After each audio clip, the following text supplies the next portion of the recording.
Hey, salut à tous et bienvenue dans cette nouvelle vidéo. Je vais parler avec toi et surtout revenir sur le mouvement de cette année et t'expliquer si j'ai eu une affectation ou pas et quelle est-elle. Donc si ça t'intéresse, tu restes là et on se retrouve tout de suite.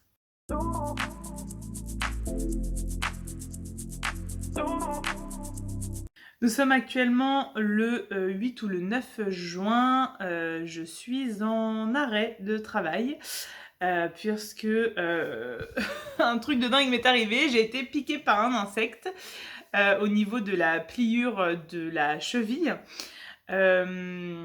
Et voilà, c'était dimanche, enfin dans la nuit de samedi à dimanche. Dimanche, j'ai fait une brocante avec ma mère. Ça s'est très très bien passé. J'avais une piqûre voilà, classique de moustique avec un peu de sang séché, enfin voilà, rien de fou. Mardi, en fait, dans l'après-midi, j'ai ma cheville qui a gonflé, pratiquement pas doublé, mais bon voilà, elle a beaucoup gonflé. Euh, et c'était très chaud, très douloureux, voilà, vraiment pas agréable. J'avais beaucoup de mal à marcher sur la fin de journée, voilà. Donc j'ai été voir mon médecin hier mercredi.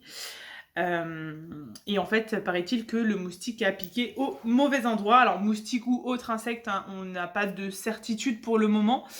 Enfin, pour le moment, je ne sais pas si on en aura une autre d'ailleurs, mais en tout cas, on n'a pas de certitude.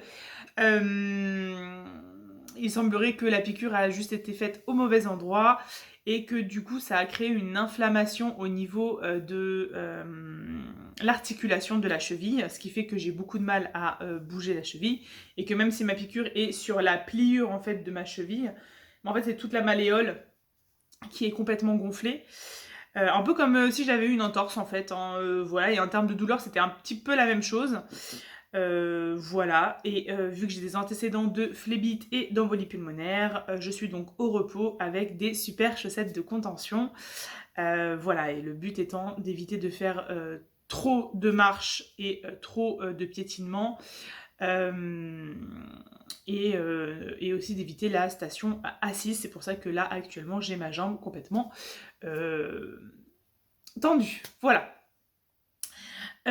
Mais du coup, j'en profite pour vous faire cette petite vidéo. Vous n'êtes pas sans savoir qu'il y a eu le mouvement donc, dans le département dans lequel je suis. Je vous rappelle que je suis dans le 77, en Seine-et-Marne. Et nous avons eu les résultats du mouvement vendredi dernier. Vous le savez, j'anticipe un petit peu sur le bilan de mon année, mais même s'il y a eu plein de choses positives dont je vous parlerai dans la vidéo spéciale pour le bilan de fin d'année, il y a un gros point noir à cette année qui est pour moi le fait de ne pas avoir noué assez de liens avec mes élèves. En tout cas, c'est le ressenti que j'ai. J'ai le sentiment de ne pas les connaître assez. Autant ceux que j'ai en à mi-temps, donc mes CM1 que j'ai le lundi, mardi, j'ai noué quelque chose, je les connais, voilà, il n'y a pas de souci avec ça, un peu comme l'année dernière. Pour autant, ceux que je n'ai qu'une journée, le jeudi et le vendredi, même s'il y a un attachement, je ne les connais pas assez. Je ne suis pas satisfaite du fait de ne pas avoir réussi à euh, différencier comme je le voulais, etc.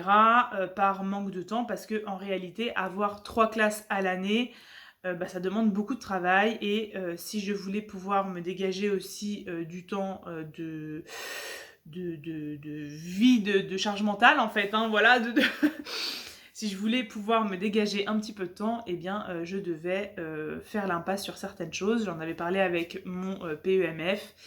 Et voilà, on en était venu aux mêmes conclusions que de toute façon, il fallait aussi se ménager et prendre du temps pour nous. Et voilà. Donc, voilà un petit peu le point noir. Et donc, quand j'ai fait ma liste de vœux, je vous rappelle que nous, dans le 77, on doit faire 60 vœux, dont 2 vœux MOB, donc des vœux de zone très large en fait, pour pouvoir participer au mouvement.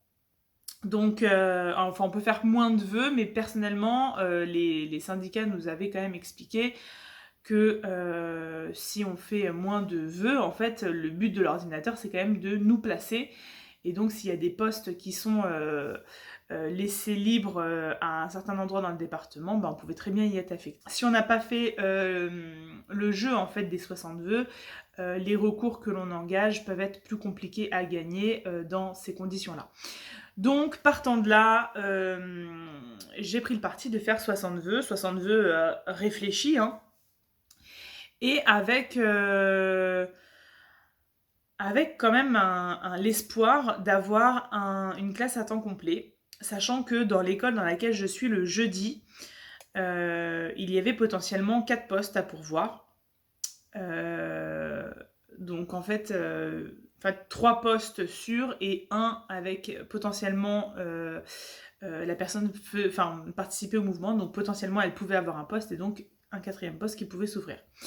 Et vu que c'est une école qui n'est pas forcément très demandée, etc., j'avais tout misé un petit peu dessus. Et pour tout vous dire, j'ai même modifié au dernier moment mon vœu numéro 1 pour pouvoir mettre cette école à la place.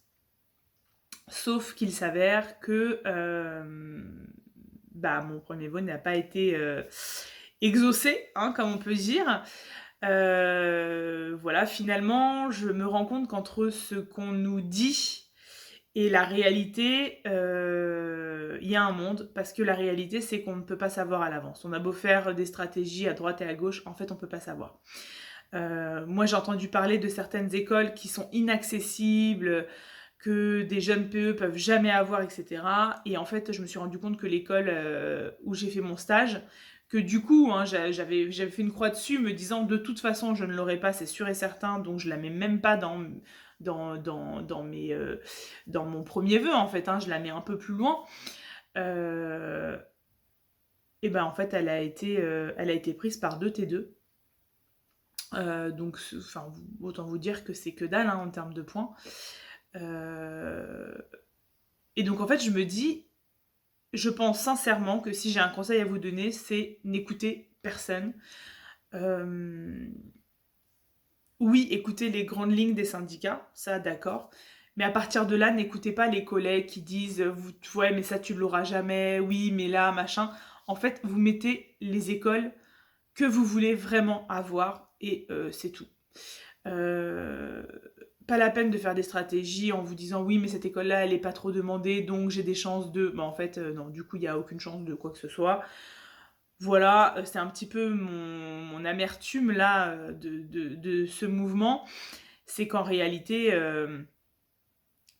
voilà, on m'a clairement fait comprendre que, étant donné que c'était une école qui était vraiment pas demandée, j'avais toutes les chances en fait de l'avoir. Et en réalité, non, c'est une école demandée comme toutes les autres, parce que tout le monde a envie d'avoir un poste fixe et enfin tout le monde. On s'entend, hein. Mais une grande majorité a envie d'avoir un poste fixe, a envie d'avoir sa classe, quitte à ce que ce soit des personnes qui habitent beaucoup plus loin en fait que moi, puisque techniquement je suis à 5 minutes en voiture.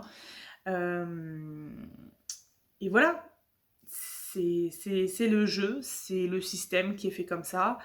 Et voilà, donc si j'ai un conseil à vous donner, mettez les écoles que vous voulez vraiment, vraiment avoir dans vos 10 premiers vœux, les postes que vous voulez vraiment, vraiment avoir dans vos 10 premiers vœux, et n'écoutez pas trop ce qui se raconte.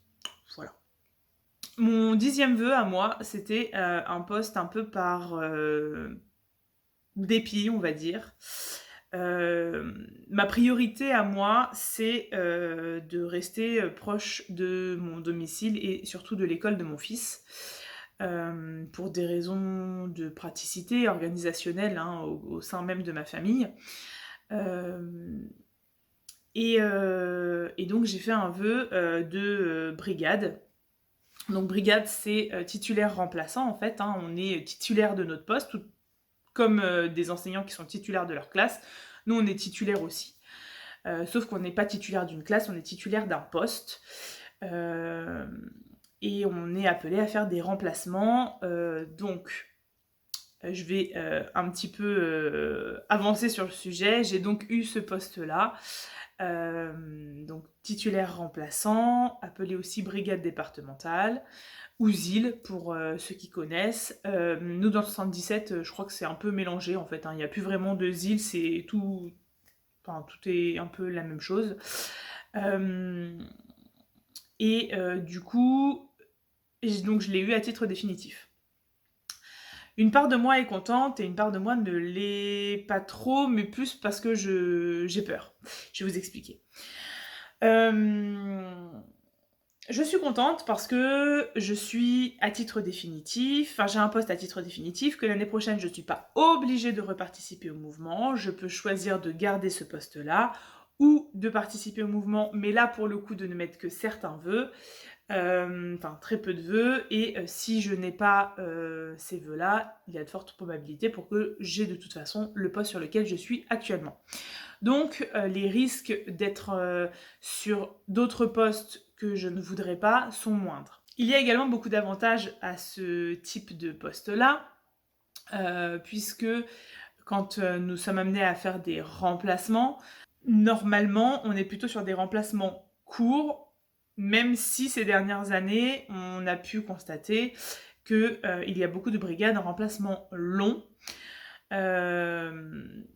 Donc, si on est en remplacement long, eh bien, l'avantage, c'est que soit on a notre classe à temps complet toute l'année ou presque, et donc c'est cool. En tout cas, pour tous ceux qui ont envie de se poser. Et donc, après, voilà, on gère notre classe, on est titulaire de la classe, etc. Donc, très bien.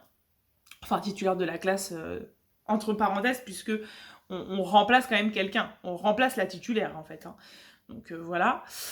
Et si on fait des remplacements courts, eh bien on s'enlève une certaine charge mentale, surtout liée à toute la partie administrative, puisque c'est pas nous qui allons faire les suivis des élèves, les réunions de suivi, les réunions avec les parents. Enfin voilà, il va y avoir vraiment une grosse charge mentale qui nous est enlevée. C'est pas nous qui faisons les commandes, c'est pas nous. Enfin voilà, on s'occupe pas vraiment de rédiger les projets, de organiser les sorties, etc. Voilà, quand on est sur du remplacement court, on fait juste ce qui est prévu ou on fait juste la journée qu'on a prévue et basta. Enfin, même si ça dure 2-3 jours ou une semaine, enfin clairement c'est pas en une semaine qu'on va avoir à faire beaucoup d'administratifs. Donc voilà par rapport à ça. Voilà un petit peu les avantages. Autre avantage du poste de brigade, c'est le salaire. Puisque vous savez, hein, vous pouvez retrouver très facilement les salaires des enseignants, sauf que les titulaires remplaçants ont des indemnités appelées ISSR en fonction du kilomètre entre leur école de rattachement et leur affectation. Alors, moi je suis rattachée à l'école dans laquelle je suis 3 jours par semaine cette année. Donc c'est une école que je connais très bien et c'est très bien, je connais l'équipe et tout, c'est génial. Sauf que pour pouvoir toucher les ISSR, il ne faudrait pas que je sois affectée dans cette école-là. Si je suis affectée dans cette école-là, je ne touche pas les indemnités de kilométrique puisque du coup le déplacement entre mon école de rattachement et mon école dans laquelle je suis affectée est de 0 km puisque c'est la même. Hein, vous avez compris. Voilà. Donc à la fois je me dis, moi personnellement, je m'en fiche dans le sens où de base je voulais un poste fixe et quand on a un poste fixe on n'a pas d'indemnité hein, donc voilà si j'ai ma classe même si je suis dans cette école là j'ai pas d'indemnité et bon voilà il n'y a pas de souci mais bon voilà en général quand on est titulaire remplaçant même les gestionnaires etc essaient de faire en sorte de se dire ils sont déjà titulaires remplaçants autant qu'ils touchent leur indemnité et donc elles ne nous placent pas forcément dans nos écoles de rattachement. L'école de rattachement, c'est un rattachement administratif. Hein. Quand on doit faire nos documents et qu'on nous demande où est-ce que est notre lieu d'affectation, on marque toujours cette école-là, c'est l'école d'affectation. Voilà, tout simplement. De rattachement. Voilà. Si on reçoit du courrier, etc., ça sera dans cette école-là. Enfin bon, bref, vous avez compris. Donc les ISSR, eh bien, ça peut être vraiment avantageux, même en restant dans la même ville ou dans des villes limitrophes. On peut vite arrondir un petit peu les fins de mois et mettre un peu de beurre dans les épinards, comme on dit. Donc ça peut être aussi un avantage. En ce qui me concerne, je suis partagée. Je suis partagée, et c'est en ça aussi que je vais vous parler de mes peurs. Donc vous l'avez compris au début de cette vidéo, je vous expliquais que moi mon souhait c'est de rester dans la ville dans laquelle je suis, ou vraiment dans les villes limitrophes en fait. Et donc ça c'est ma plus grande peur, c'est d'être envoyée loin et pendant longtemps. Voilà, ça c'est une très grande peur que j'ai, parce que je pense que c'est le genre de situation qui me ferait vraiment réfléchir à rester maîtresse ou pas. Parce que dans mon ancien poste, en fait, si j'avais envie de faire des kilomètres, j'aurais gardé mon ancien poste et je gagnais 2 voire 3 fois plus que ce que je gagne actuellement. Donc même si ça m'épanouissait pas, voilà. Le but aussi de cette reconversion, c'était qu'en termes de route, en termes de déplacement, j'allais rester dans une certaine mesure en fait proche de mon domicile. En gros, l'idée, moi j'aimerais ne pas dépasser les 20, vraiment 30 minutes grand max de chez moi. Et voilà, donc j'espère, je croise les doigts pour que ce soit le cas. Je me pose encore des questions. Est-ce que je demande plutôt à ma gestionnaire, parce qu'on a le droit d'émettre des vœux ou des demandes à notre gestionnaire. Est-ce que je demande plutôt des remplacements courts ou des remplacements longs? J'ai de gros doutes, parce que je me dis, quitte à avoir un poste de remplaçant, autant jouer le remplaçant complètement et me faire une année un peu plus light en termes de charge mentale. Parce que du coup, quand on fait du remplacement court, concrètement, qu'est-ce que l'on doit préparer? Eh bien, des journées types, des activités des journées types par niveau et des activités différentes pour chaque niveau, ce qui nous permet aussi de différencier plus facilement en fonction des élèves. Ce qui me fait un peu peur, c'est que moi je n'ai jamais fait de maternelle, donc il va falloir quand même que je me renseigne sur la maternelle, mais voilà, après, je pense que le plus gros du travail finalement, c'est de préparer un petit peu ces journées-là, et de devoir s'adapter très rapidement. Je vous l'ai déjà dit, hein, être professeur, c'est vraiment savoir s'adapter. Je pense que quand on est titulaire remplaçant, ça illustre parfaitement cette qualité, c'est-à-dire que il faut pouvoir s'adapter très très vite au niveau, à la classe que l'on a, aux élèves qu'on a en face de nous, au fonctionnement de l'école, etc. Donc voilà. Et aussi, du coup, si on est prolongé, pouvoir tout de suite rebondir et préparer très rapidement les journées de la semaine. Donc voilà, sachant qu'on sait en général notre remplacement le matin. Hein, voilà, on ne nous prévient pas 48 heures ou une semaine à l'avance. Non, c'est assez rare a priori. Donc voilà, pour quelqu'un qui a plutôt tendance à bien organiser les choses, à contrôler un petit peu les choses, hein, cette illusion du contrôle, c'est vrai qu'on passe un petit peu de tout à rien, puisque là, pour le coup, on ne contrôle plus grand-chose, à part ce qu'on a pu préparer en amont. Ce qu'il faut savoir aussi, c'est que j'ai entendu parler, alors peut-être que ce ne sont que des bruits de couloir, mais j'ai entendu parler du fait que les BD, donc les titulaires remplaçants, seraient plutôt sur des postes longs pour laisser les remplacements courts aux contractuels. Je ne sais pas si c'est qu'un bruit de couloir ou pas. Quoi qu'il en soit, c'est sûr que ça change la donne. Parce que si je pars en tête que j'aurai que des remplacements courts, et que donc qui dit remplacement court dit que je ne suis pas fixée à un seul endroit. Hein, donc je prends aussi le risque d'être un peu partout en fait. Hein, potentiellement, je vais peut-être m'éloigner de mon domicile et du coup, vraiment devoir lâcher prise sur tout cet aspect de contrôle, etc. Et si je prends le parti d'avoir un remplacement long, il y a de fortes probabilités pour que de toute façon je n'ai la réponse que la veille de la rentrée, voire l'avant-veille. Et donc de devoir tout préparer très rapidement à la rentrée. Mais avec peut-être un peu plus de certitude d'être proche de mon domicile, et ça à l'année ou presque, on va dire. Parce que je pourrais très bien avoir un petit peu les deux, c'est-à-dire avoir une affectation fixe pendant 2 jours par exemple, et les deux autres jours être sur du remplacement court. Ce qui pourrait aussi être une solution. Voilà, donc je vous avoue que je suis en pleine réflexion, je ne suis pas sûre de ce que je veux et de ce qui serait le mieux pour moi. Et puis de la réalité aussi, c'est-à-dire que je ne sais pas vraiment encore voilà, si vraiment il y a des postes qui vont être gardés pour les contractuels ou pas, etc. Donc voilà, il y a un peu un gros point d'interrogation. Ce que je sais, c'est que visiblement mon été ne va pas être très axé travail, du coup, puisque je pense que je ne vais pas avoir grand-chose à préparer.